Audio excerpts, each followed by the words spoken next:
A ciência prova que Deus não existe? Claro que não. Cientistas podem ter fé? Muitos têm. O que sobreviveria a uma catástrofe social? A ciência ou a religião? A religião. O tema que nós vamos abordar hoje é negacionista? Claro que não.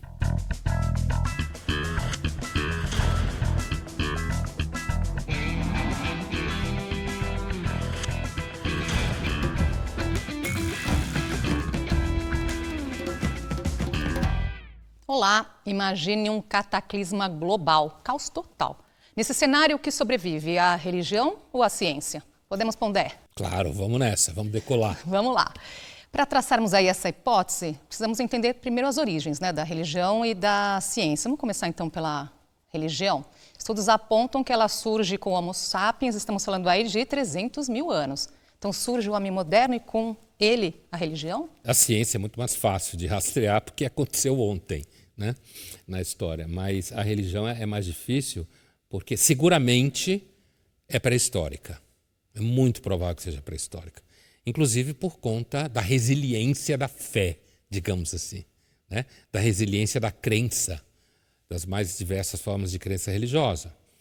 É possível que a religião, e aqui o que eu estou falando é conhecimento consensual entre historiadores de religião pré-histórica e antiga, é possível que as religiões elas tenham aparecido de forma desorganizada. O que eu quero dizer com isso? A ideia de que, sei lá, uma velha sábia sabia mexer com ervas e curava coisas, e aí ficava rezando do lado, botando fumaça, certo? Depois as pessoas sonhavam com mortos. Até hoje tem gente que acredita que quando sonha com morto é o próprio morto, Imagina isso lá atrás.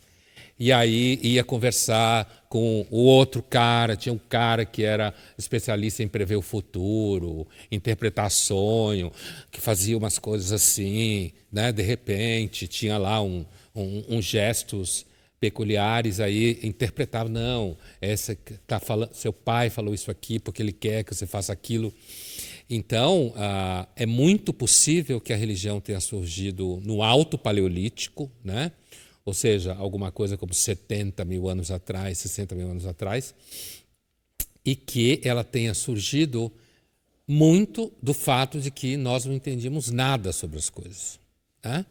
E muitos eventos naturais, um mundo escuro, perigoso, Então é bem provável que a religião tenha surgido. E aí ela foi se organizando, Sempre teve associada alguma forma de poder interno ao bando. E depois, com a agricultura, as cidades, ela foi se organizando.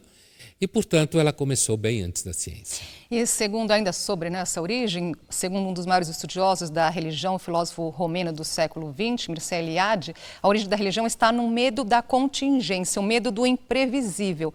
É como buscar uma resposta para aquilo que foge ao nosso controle?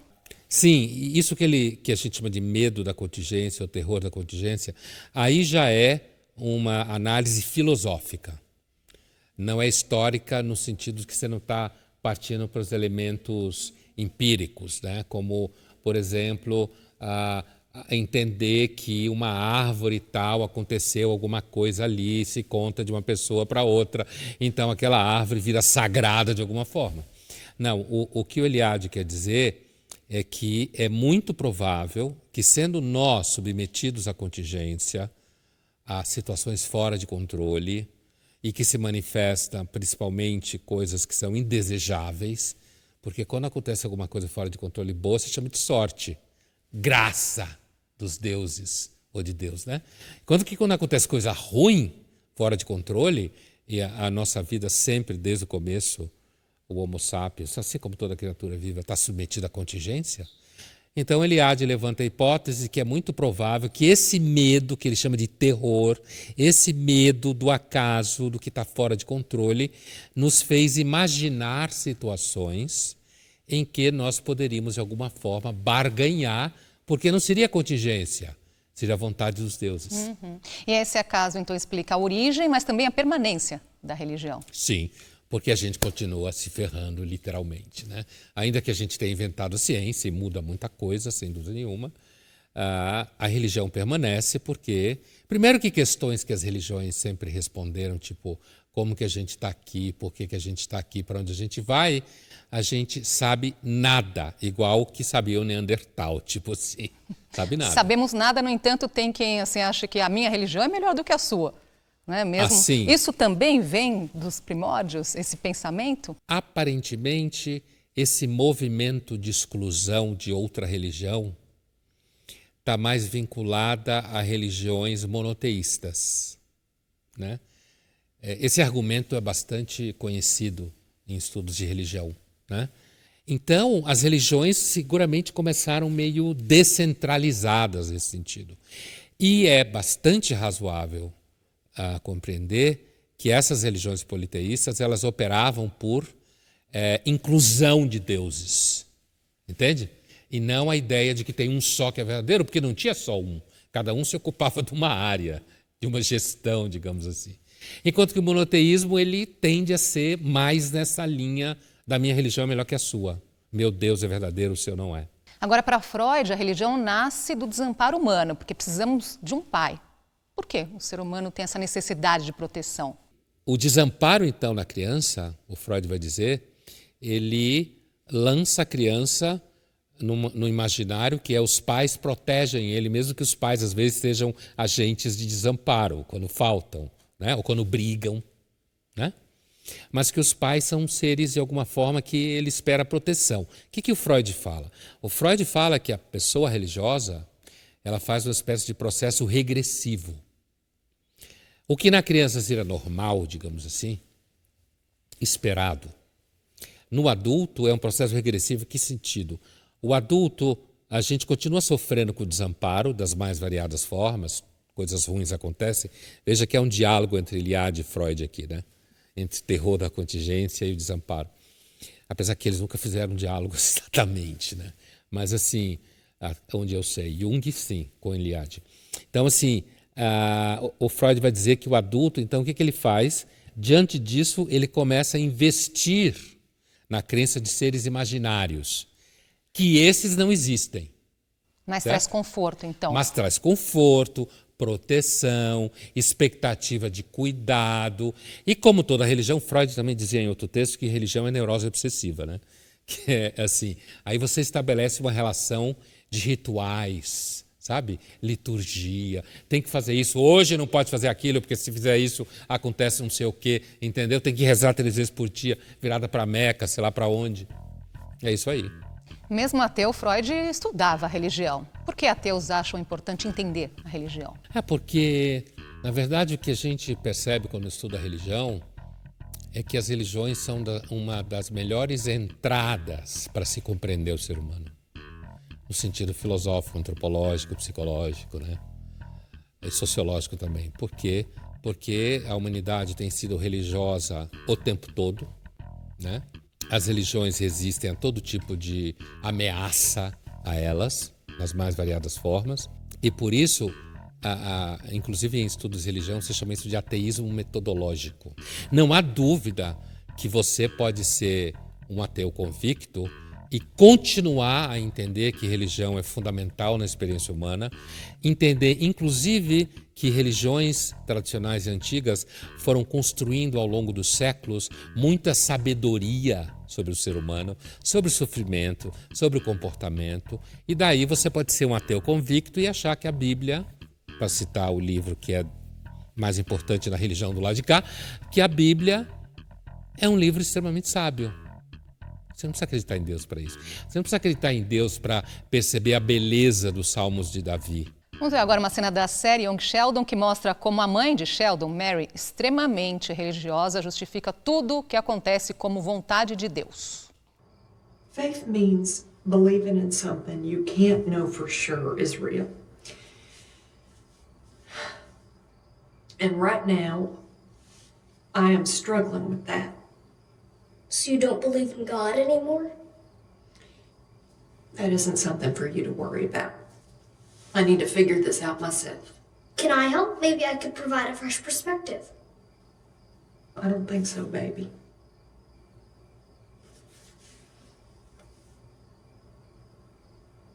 Did you know that if gravity were slightly more powerful, the universe would collapse into a ball?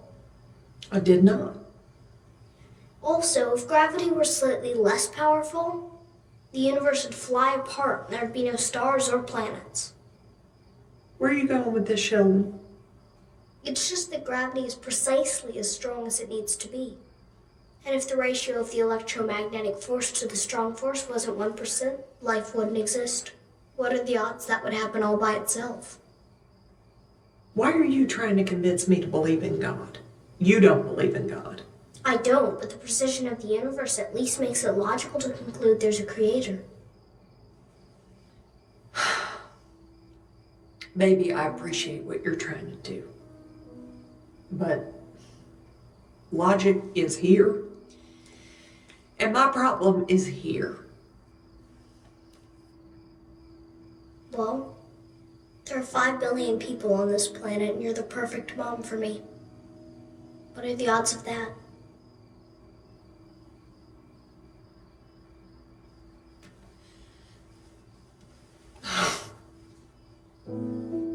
Thank you, Lord, for this little boy.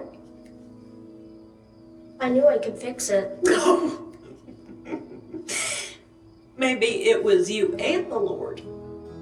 Então, o argumento dele é perfeito, né? Assim, e ele desenvolve ele até o fim, porque uma pessoa que de repente não conhece esse argumento a favor da existência de Deus, entenderia, não, tá vendo? Quer dizer, a gravidade é a gravidade que mantém tudo junto, um pouco mais para cima, um pouco mais para baixo, estava muito forte, era uma bola, muito fraca, tudo se despedaçava, não existia vida. A chance de existir vida é absolutamente estreita, né? E quando ele acaba falando que tem 5 bilhões de pessoas, justamente a mãe dele é a mãe dele e tal, aí ele ganha a mãe, né? Porque esse é o argumento de coração, né? Não só de... Ele junta a probabilidade com o coração nessa hora.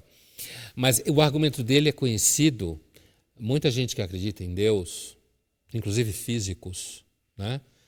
Afirmam justamente que há pouquíssima probabilidade que as coisas seriam do jeito que elas são, e menor ainda de que a vida surgiria já nesse espaço de pouca probabilidade de ordem do universo, que só poderia ter acontecido isso se uma inteligência tivesse feito que as coisas fossem assim, né? Esse argumento, inclusive, a gente pode rastreá-lo razoavelmente até Aristóteles, para ver como ele é antigo. Continua sendo uma explicação para... Uma explicação forte, muito forte. Para o que não tem explicação para tudo também. Exatamente. O problema é você pega a raridade do evento como argumento a favor de que alguém fez isso acontecer. O problema desse argumento é que ele não resolve a questão do desamparo. Você está lançado nisso daí. Coisa ruim acontece o tempo todo, né? Mas, ao mesmo tempo, se você entende que alguém criou, você entende que esse alguém deve se ocupar com algum cuidado. E daí isso você vai tocar a vida sem se sentir sozinho. E no próximo bloco, a origem da ciência. A gente volta já.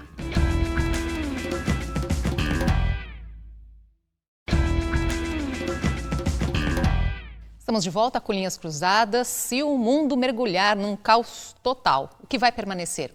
A religião ou a ciência? Falar agora, então, sobre a origem da ciência. Pondé, o pensamento científico surge na Grécia Antiga. Como é que ele nasce? Olha, as origens, se a gente for buscar na Grécia as origens daquilo que depois será ciência, é comum se identificar esse processo no diálogo do Platão chamado Teto. E o subtítulo é Ou sobre a ciência, desse diálogo. Porque nesse diálogo seria o diálogo em que o Sócrates, até onde a gente sabe, né, estaria querendo fazer a diferença entre o que seria um conhecimento que Platão chama no diálogo de episteme, certo? A palavra grega episteme é a palavra que dá na área da filosofia chamada epistemologia, que é a teoria da ciência, né? Mas na origem a palavra episteme significa, a gente pode traduzir como conhecimento absoluto universal, né? Por oposição ao que os gregos chamavam de doxa, que a gente pode traduzir doxa por um conhecimento que tem a ver com reputação, com o que as pessoas acreditam, mas que não tem nenhuma garantia que seja verdadeiro. Então, nesse diálogo, Sócrates, ou Platão, que escreveu o diálogo, nunca sabe bem onde está um e onde está o outro, mas assim, nesse diálogo, então, Sócrates está querendo mostrar para Teeteto e companhia que existe, sim, uma diferença entre conhecimento que é unicamente na base da opinião das pessoas e um conhecimento que você buscaria de forma segura. No final do diálogo, o Sócrates chega à conclusão que ele não chega a essa sabedoria, né? Mas quanto mais ele se esforça, mais ele percebe que está errado. É daí que vem a famosa frase, quanto mais sei que nada sei. E que esse caminho vai empurrando, então, né, para a situação de que eu preciso, em algum momento, fazer a diferença entre o que eu simplesmente acho e o que seria seguro que todos conheceriam. Não vai dar tempo aqui de contar todos os passos desse avanço, né? Claro. Então vamos dar um pulinho ali para a Revolução Científica do século XVII, né? Vamos. Um pulão, né? Um belo pulo, né? É um belo salto. Um Porque belo lá na salto, Grécia tem uns caras que fazem umas descobertas também, né? Porque nesse século você tem, e aí vale a pena pontuar, você tem diferentes pessoas em lugares diferentes que vão organizando ou métodos que virão a ser métodos da ciência, né? A gente pode dar três exemplos de cara. Galileu e a matematização, Francis Bacon, Galileu italiano, Francis Bacon inglês, e a teoria da indução, como a gente fala, que é assim, se você vê um fenômeno se repetir várias vezes, é possível que ele seja verdadeiro, porque ele está se repetindo várias vezes. E se você entender as razões dele se repetir várias vezes, você então teria condição de saber algo sobre a realidade, porque aquilo está se repetindo várias vezes, né? Ao mesmo tempo, no mesmo século XVII, você tem o francês René Descartes, que, refletindo sobre o modo de como ter alguma certeza sobre as coisas, né? Exclui o conhecimento por autoridade, como a gente fala. O que é conhecimento por autoridade? Se fala isso há 1000 anos. A igreja diz isso. Fulano de tal, que é muito sábio, fala isso. Ele exclui o chamado conhecimento por autoridade e vai buscar algum tipo de conhecimento que não dependa de autoridade, mas que seja racional. Nesse movimento, ele chega à conclusão que não dá para entender tudo. E ele fala, só Deus tem intelecto para entender tudo. A gente precisa de método. E o método que ele inventa é o que ele vai chamar de análise. Ou seja, pega a realidade, parte em pedaços. Eu vou me ocupar disso aqui, porque eu sou capaz de dar conta desse território aqui da experiência. Você vai se ocupar desse território aqui da experiência. E quando a gente junta, a gente consegue ter algum entendimento, não de tudo, mas o nosso conhecimento é razoavelmente consistente. Agora, ainda sobre Galilei, ele teve problemas com a igreja, não é? Ao afirmar que o Sol era o centro do sistema solar e não a Terra, foi ameaçado de morte por conta disso. Por que em alguns momentos a religião combate a ciência? O Galileu passou por um processo de inquisição, né? Por quê? Porque o heliocentrismo, que já vinha antes dele, gente como Kepler, Copérnico, né? Mas ele era um defensor do heliocentrismo, que afirmava que a Terra girava ao redor do Sol e não o contrário. E que, portanto, se entendia que isso podia pôr em risco toda a narrativa bíblica, né?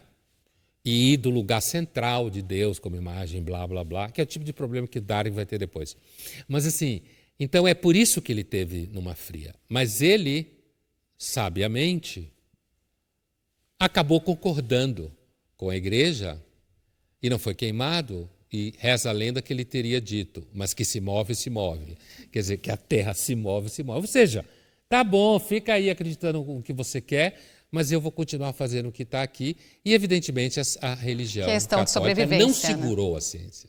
Bom, aí mais um pulinho nessa história, a Revolução Industrial a partir do século XVIII, outro marco, aí surgem invenções muito importantes. O que acontece com a ciência nesse momento, quando ela entra nessa linha de produção?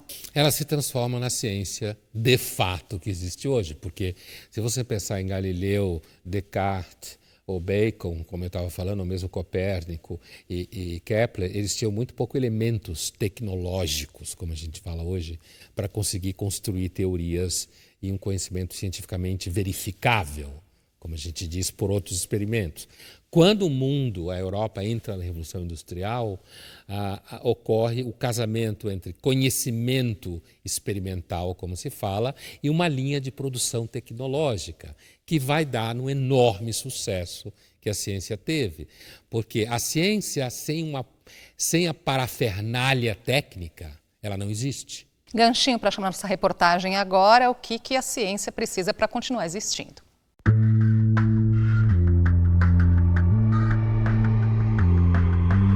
Para você manter fábricas de insumos de vacinas funcionando fora de uma pandemia, a ordem de grandeza são uma dezena ou poucas dezenas de bilhões de dólares. Foi o sofrimento imposto pelas epidemias. Foi lá que se identifica agentes, que você faz vacina contra antrax. Só que antigamente era devagar. Então, por exemplo, o desenvolvimento de vacinas onde não tem mercado, ela talvez seja pouco rentável. E isso talvez tenha mais dinheiro sendo investido contra a queda de cabelo do que contra, digamos, novos agentes infecciosos.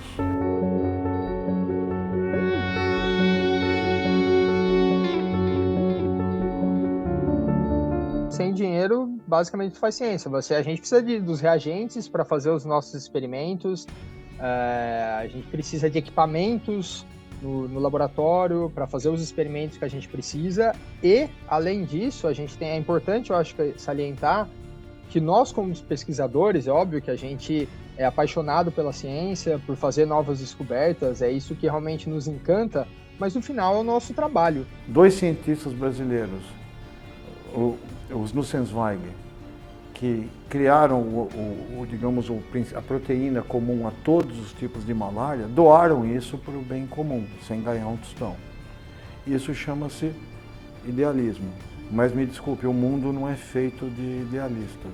Hoje, quando você cria um antibiótico, uma vacina, você não sabe o nome do cientista que criou, ou do grupo. Você sabe o nome do laboratório que criou. E isso também faz elevar as ações do laboratório no mercado de capitais. Não dá como para dissociar isso. Então, você pode produzir sim ciência como um instrumento de lucro e isso ajuda a colocar dinheiro na ciência.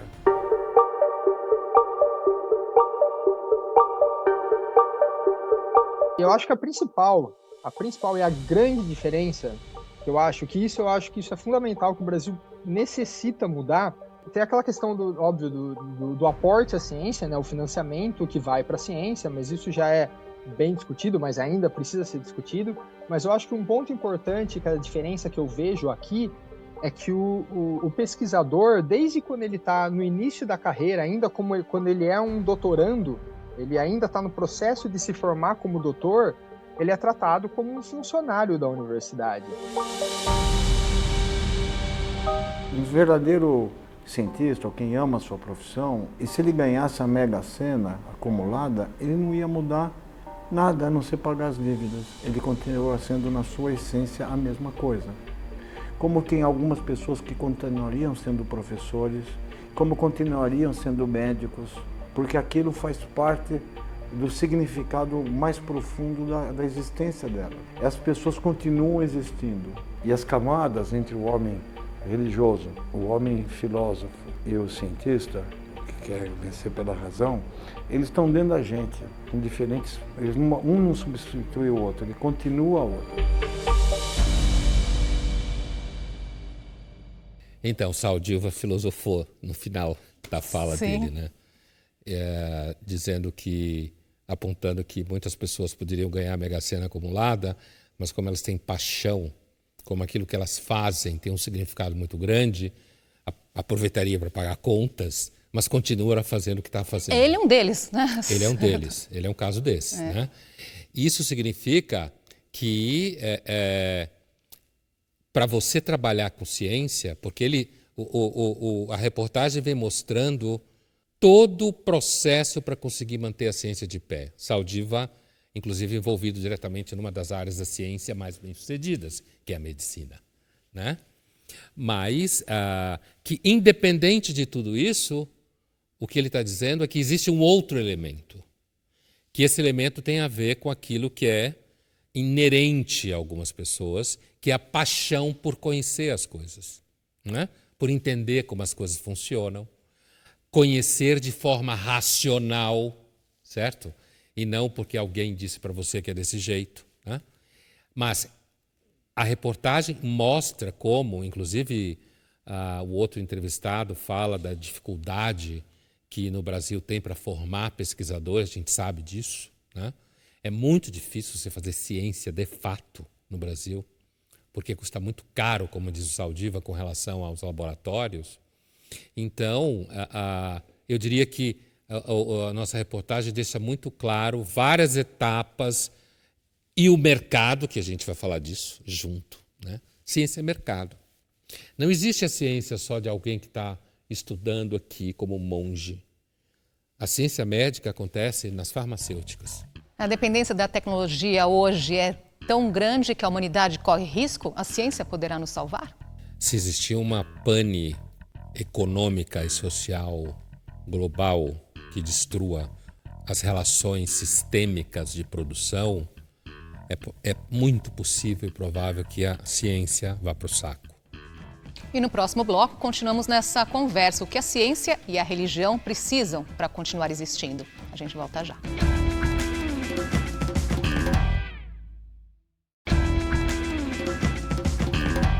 Voltamos a conversar sobre ciência e religião. Qual das duas sobreviveria a um caos global? O que elas precisam para existir? Bom, Dé, nós terminamos o bloco anterior falando da importância do investimento para a permanência da ciência. Então, hoje ela depende do capitalismo para existir? Aparentemente, sim. Se a gente pensar, por exemplo, no recente experimento soviético, né? A União Soviética conseguiu, durante o tempo, avançar em ciência, mas quebrou. Quebrou. Né? Economia planificada, como se falava, e não de mercado, planejada, centralizada pelo Estado, quebrou. E a ciência quebrou junto, soviética. Né? Então, aparentemente, como dizia inclusive o Saldiva na reportagem no bloco anterior, a ciência move rios de dinheiro. Rios de dinheiro. Ela custa caríssimo. Não é à toa que uma das áreas em que a ciência mais avançou, que é a medicina, que tem impacto direto sobre a experiência da vida na sociedade, seja tão cara.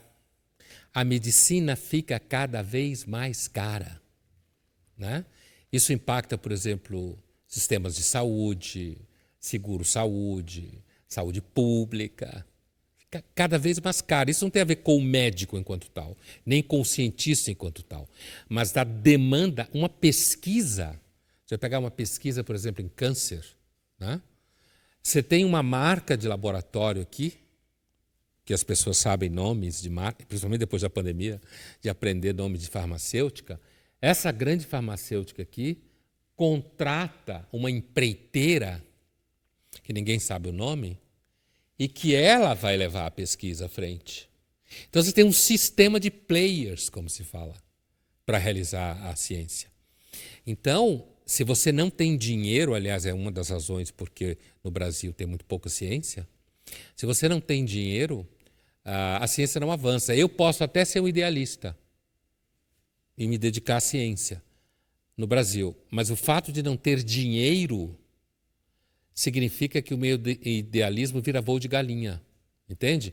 Por isso que muita gente vai embora, não porque não tem idealismo no que faz. É claro que nisso não é todo mundo que tem, mas estou dizendo, mesmo quem é idealista, pode não conseguir avançar a ciência por razões econômicas no Brasil. Por falar em dinheiro, tem uns dados aí mostrando isso. O último relatório do Ministério da Ciência, Tecnologia e Inovação mostra que o investimento em pesquisa caiu 8,2% de 2019 para 2020, enquanto a China aumentou o investimento nesses mesmos 8%.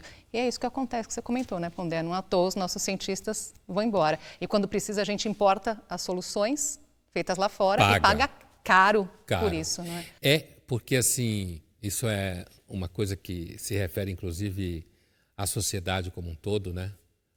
Que diretamente não teria a ver com ciência. A riqueza de uma sociedade hoje, em grande parte, depende da ciência. Aí que está. Não necessariamente só da medicina, mas depende, por exemplo, de todo o trabalho vinculado a saneamento, por exemplo, né? Por exemplo, hoje em dia, todo o trabalho vinculado a temas como aquecimento global, mudança de clima e não sei o quê, está vinculado à ciência. Caixinha de perguntas, o Alisson pergunta, né? Existe real sentimento de espiritualidade na experiência científica sem nenhuma fé religiosa? Olha, primeiro, isso tem a ver com a pessoa do cientista, certo? Eu conheço pessoalmente físicos que pensam como o pequeno Sheldon pensou na cena que a gente viu, de que tem uma mão nesse negócio, tem uma inteligência nesse treco. Assim como eu conheço físicos que são ateus, né? Na realidade, você tem duas regiões na vida acadêmica onde o ateísmo é muito forte. Não necessariamente na física, não. Tem duas regiões onde o ateísmo tem sido muito forte. Nas ciências humanas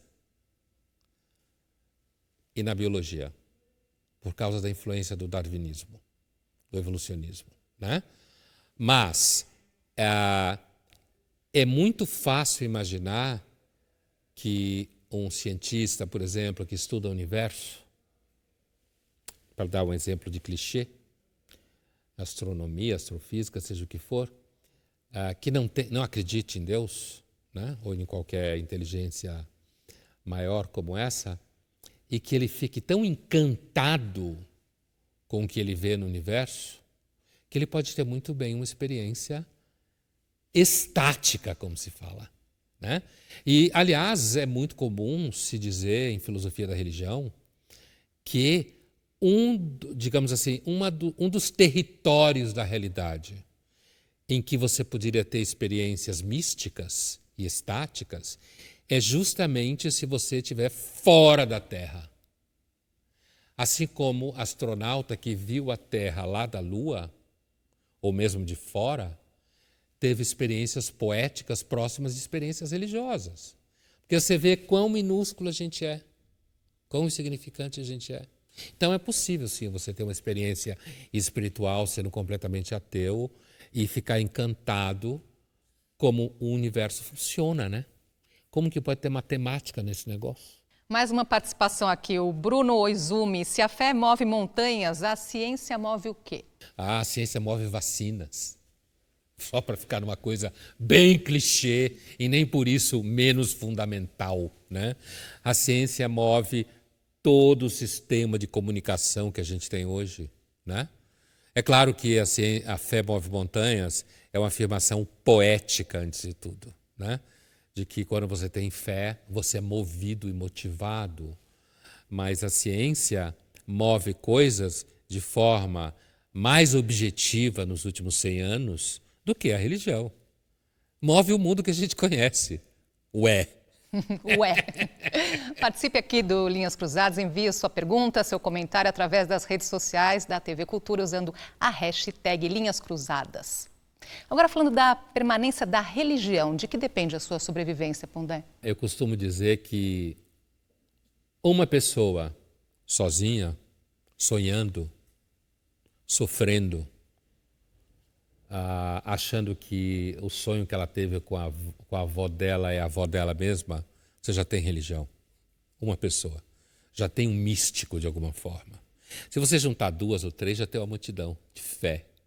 Quer dizer, a religião não precisa de quase nada. O importante, nada eu quero dizer no sentido de institucionalização, de você ter essa parafernália que a ciência precisa. Mas não é para pensar na religião tipo Vaticano, aquela instituição gigantesca, burocrática, com tantas casas ao longo do mundo e tal. Não, é pensar a religião como uma experiência humana essencial, né? De você rezar para algum ser superior, de você começar de novo a, de alguma forma, imaginar que tem algo que move, a tal da religião de ânima, que existe algo, ânima, animação, movimento latim, né? Que existe algum ser que move as coisas e está espalhado pelas coisas. A própria natureza, enquanto tal, sempre foi instrumento de produção de experiência religiosa. Então, eu diria que um ser humano religioso, ele precisa de muito pouco para continuar religioso. E nesse sentido, então, a religião é mais adaptável do que a ciência? É mais adaptável às dificuldades, aos dramas humanos? Dá um exemplo para a gente dessa adaptação. Sem dúvida. Porque a religião, ela tem uma característica muito interessante, que é assim, ela parte de questões que afetam o ser humano profundamente, mas as respostas que elas dão às religiões são respostas vagas, que você não tem como testar, certo? Então continua funcionando. No começo do nosso programa hoje, você me perguntava se Deus é passível de ser provado pela ciência ou negado pela ciência. Deus não é uma variável de controle epistemológico, como se diz em epistemologia, teoria da ciência. Você não tem como testar Deus, entende? Você não tem como testar se existe vida após a morte. Você não tem como provar definitivamente que não existe. Entendeu? Então, o meu afã por uma vida após a morte, o meu medo de morrer e acabar, a minha saudade de alguém que eu perdi, eu amo, que é concreto, a religião me entrega esse acolhimento, sem entregar uma resposta definitiva como a ciência entrega dentro daquele período de pesquisa dela. E como é que fica a questão da credibilidade aí? O que faz haver uma crença maior na ciência ou na religião? Olha, eu acho que existe todo tipo de pessoa, né? Eu acho que existem pessoas que, normalmente pessoas que têm uma educação formal um pouco mais organizada, tendem, antes de tudo, a buscar ciência. Tendem a buscar ciência. Quer dizer, eu não acho isso é achado de sociologia da religião. Se eu estou num ambiente onde existe muito menos educação formal e conhecimento técnico instalado, como em grupos sociais que ainda existem hoje no mundo e que são normalmente objeto de estudo para se entender como teria sido a humanidade no Neolítico, porque eles vivem ainda numa espécie de Neolítico, a gente vai perceber que nesses ambientes você tem sistemas de crenças, certo? Tem até um filme muito interessante, sul-africano, muito antigo, que cai uma garrafa de Coca-Cola de um avião no meio de uma tribo de bosquímanos que vivem muito próximo do Neolítico, e o nome do filme é Os Deuses Devem Estar Loucos, porque a garrafa de Coca-Cola começa a ser usada por todo mundo e eles começam a se matar por causa da garrafa de Coca-Cola, né? Então, a credibilidade da ciência, Andresa, por mais louco que isso pareça, depende do nível de formação da população. Se você tem uma formação muito ruim, muita gente pode não saber a diferença entre ciência e fé, por exemplo, entre ciência e religião. E no próximo bloco, a conclusão aqui da nossa conversa. Num mundo caótico, o que sobreviverá? A ciência ou a religião? Até já.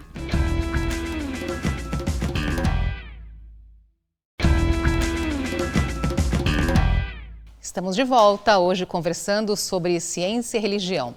Imagine a seguinte cena: o mundo sofre uma catástrofe. O que você acha que sobreviveria? A ciência ou a religião?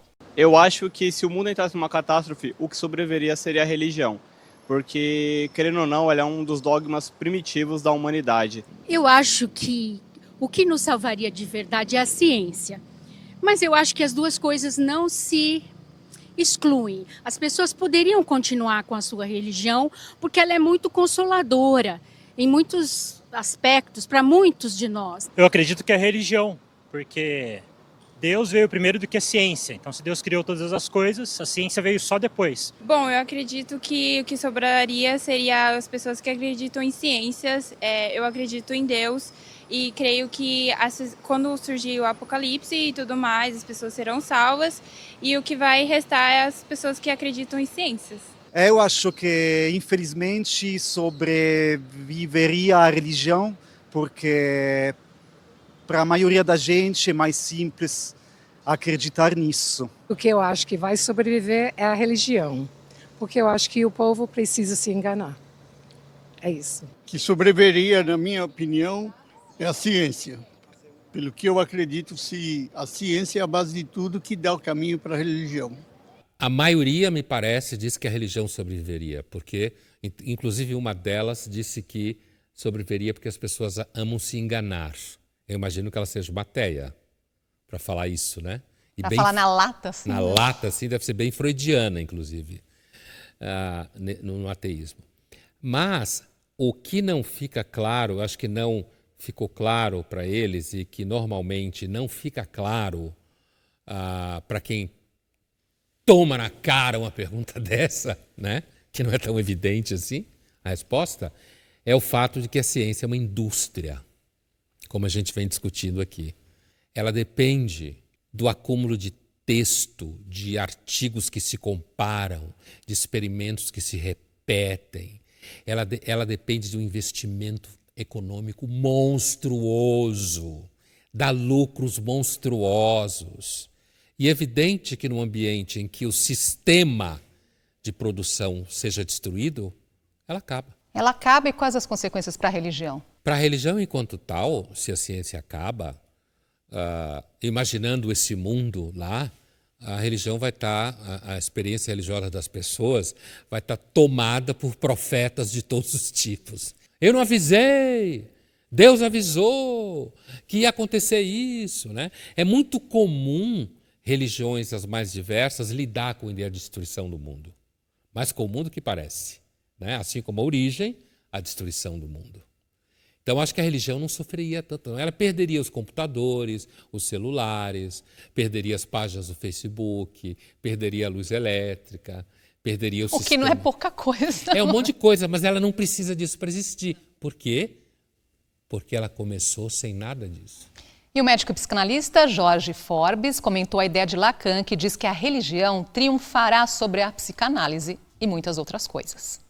Lacan pensava que a religião ia sobreviver mais do que a ciência, porque a ciência incomoda e faz com que a gente busque um sentido racional da vida.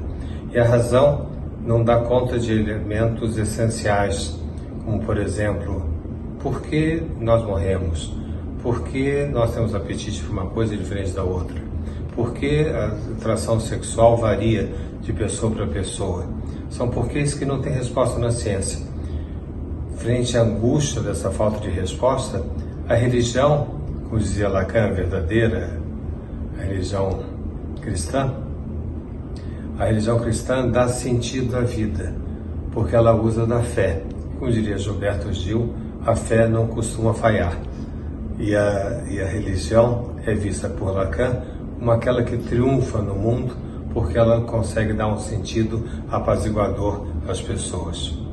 O Forbes, ele introduz uma questão também nessa nossa discussão, que é, segundo ele, que movia o Lacan, nessa sua visão de que a religião triunfaria sobre a ciência, de que a ciência ela não consegue responder questões essenciais do ser humano, como a gente discutia antes, né? Só que ele faz o vínculo direto, quer dizer, a religião, nesse sentido, ela seria mais robusta, mais adaptada, porque nasce das necessidades mais essenciais do ser humano, que é o medo da morte, o sofrimento, a explicação, ele se refere inclusive a apetite sexual, objeto de desejo, não sei o que, sexual, enquanto que a ciência, ela consegue ter respostas muito boas num território específico. Por exemplo, imagine alguém que, desgraçadamente, tem um filho que está com câncer, tá?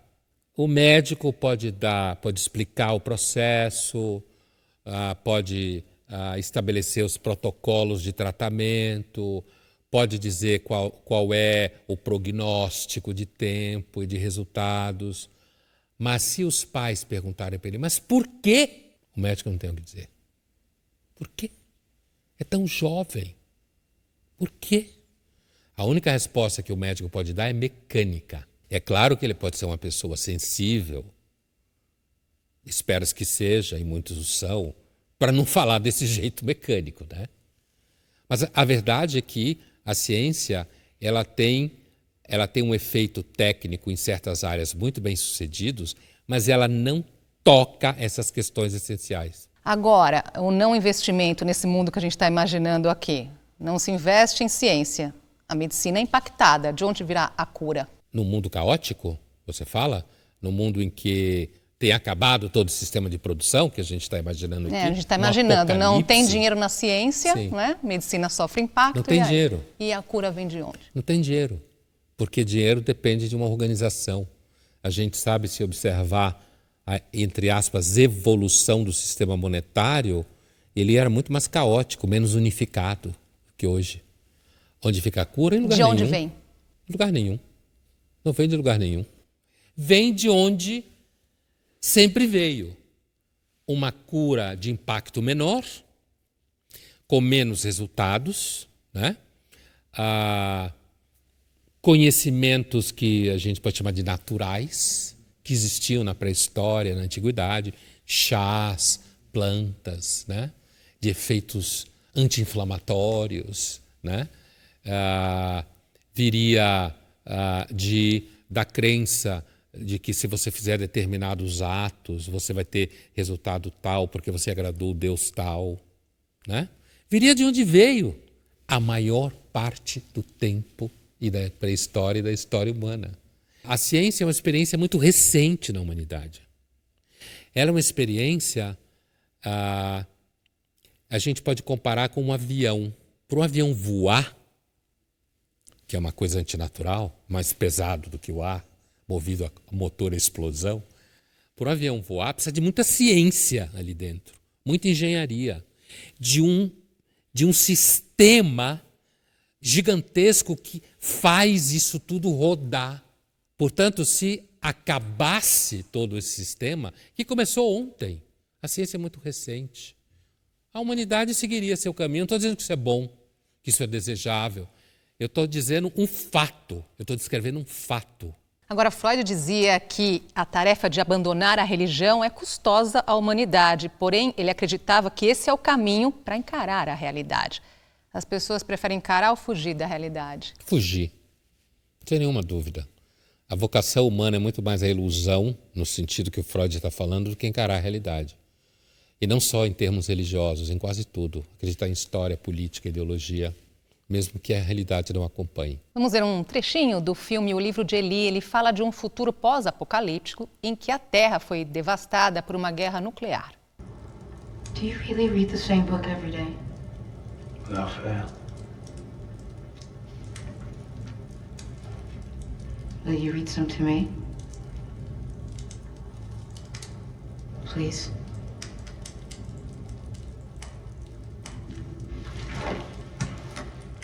The Lord is my shepherd. I shall not want. He makes me to lie down in green pastures, leads me beside the still waters. He restores my soul. He leadeth me in the path of righteousness for his name's sake. Yea, though I walk through the valley of the shadow of death, I will fear no evil, for thou art with me. That's beautiful. You like that? Did you write that? Yes, I did. Really? No. No. No, that was around a long time before you and I got here, that's for sure.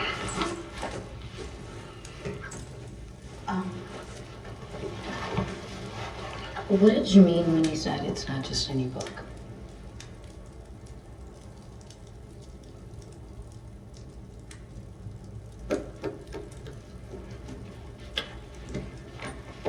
It's the only one. Really? After the war, people made it their business to find and destroy any that the fires didn't get already. Some people said this was the reason for the war in the first place. Anyway, it's the only one that survived. Esse filme, que é um filme já de alguns anos, esse personagem do Denzel Washington, ele viaja os Estados Unidos, né?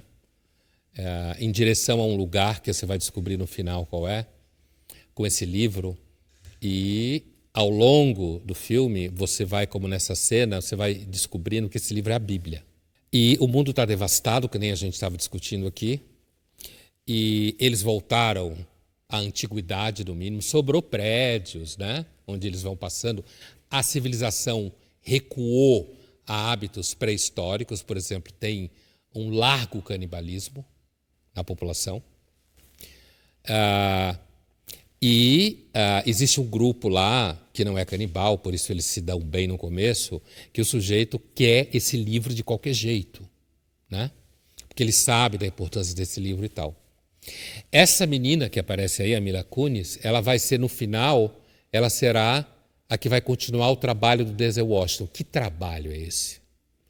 No final do filme, eles chegam numa espécie de mosteiro onde os livros que sobraram estão sendo recopiados. E a Bíblia é o único que sobrou, certo? E aí você descobre que ele, na verdade, que é uma das coisas que o sujeito que quer roubar o livro dele não sabe, a Bíblia que ele tem é braille, porque ele é cego. Apesar de que eu possa estar caminhando no vale da escuridão, das sombras, da morte, o Senhor não me deixará desamparado. Quer dizer, ele se move no mundo em sendo cego, mas percebendo tudo o que está acontecendo. Ou seja, Deus tem que estar com ele de alguma forma. Uhum. Mas é uma visão que mostra que um resto de religião, de elementos religiosos, move as pessoas, principalmente no ambiente que virou uma devastação total.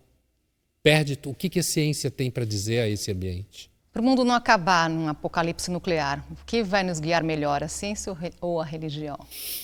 Olha, eu diria o seguinte, que não dá nem para pôr na conta nem de uma nem da outra quem vai salvar o mundo. As duas têm poderes de destruição e as duas têm poderes de alguma forma de cura, né?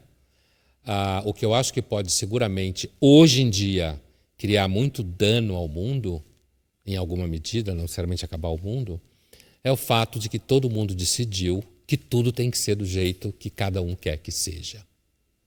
Isso seguramente pode pôr a pique o mundo que a gente vive. Ficamos por aqui, então. Pondé. Ficamos. E o mundo não acabou ainda. E o mundo não acabou. Na próxima semana tem mais e nós esperamos você. Obrigada pela companhia e até lá.